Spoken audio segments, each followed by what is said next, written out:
First couple months were a little slow because like we're getting ready to go to Afghanistan. Like it's crazy, shit's popping off, people are dying. Like we're gonna get there and it's just war. And then we got there and it was some of the platoons were having stuff happen and some of them weren't. And like so like certain platoons and certain groups were having stuff happen, but for the most part, like we're at a bigger fob, nothing was really happening.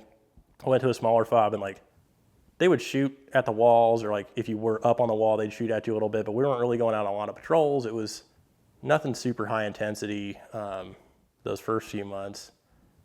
Once we moved to the Arghandab Valley, which was like maybe 20 clicks north of us, something like that, northeast, and it didn't pick up right away, but we moved to that area and had like our own area, AO with the whole battalion all together. You know, Charlie, Bravo, Delta, Alpha Company all had their own little areas near each other, and we all patrolled them. And like we had the advantage, we showed up to the valley in December, which is the middle of the winter, and the fighting season doesn't really start till like April. So we kind of got to learn the whole AO first, which is really nice, and before all the vegetation grew in and got the lay of the land. And then it slowly started to escalate. Patrols were boring at first, nothing would happen, and then it was like, oh, we'd find an IED, or an IED would go off, but nobody got hurt. And then it was like, oh, somebody's shooting a pistol at us once in a while if we like walk to this certain village, and then it just slowly ramped up.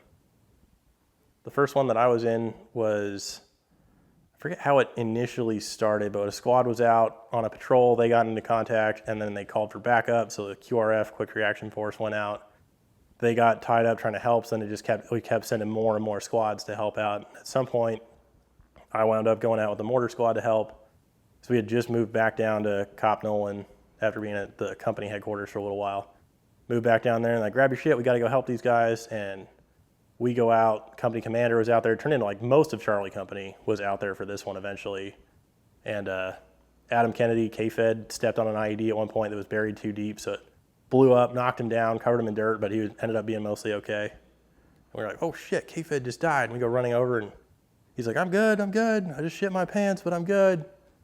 And then we ended up calling for air support and had 2 Hellfire missiles land way too close, right on top of us almost. And that was on top of the lead element. I was farther back, but the lead squad had them land like within 20 meters of them. And yeah, we felt that. And I got to shoot the 60 millimeter mortar that first firefight, which like, I forget how it initially happened because we were already in contact. We were moving up to try to help.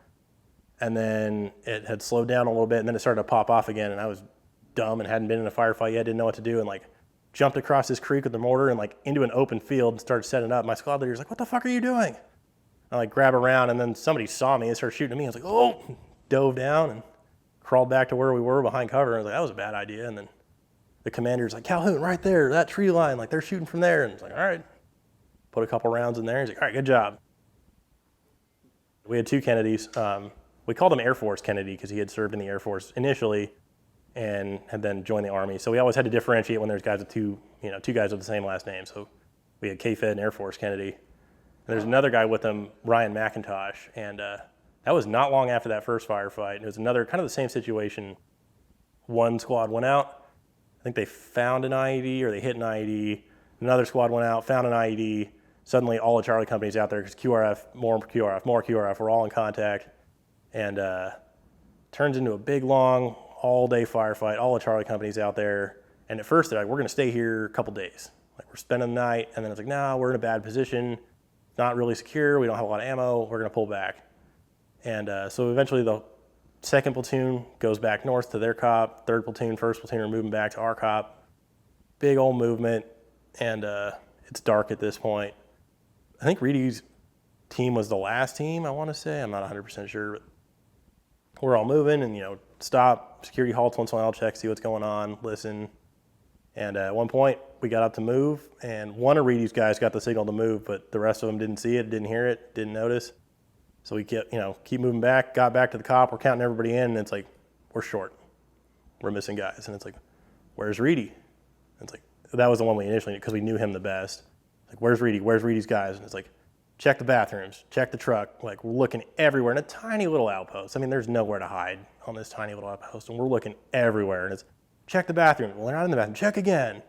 It's like, radio 2nd platoon. Did they go back with 2nd platoon? Did they get turned around and go with them? We're like, hey, 2nd platoon, is Reedy with you? And they're like, no. And then like, radio company HQ, maybe they went up there. And like, nope.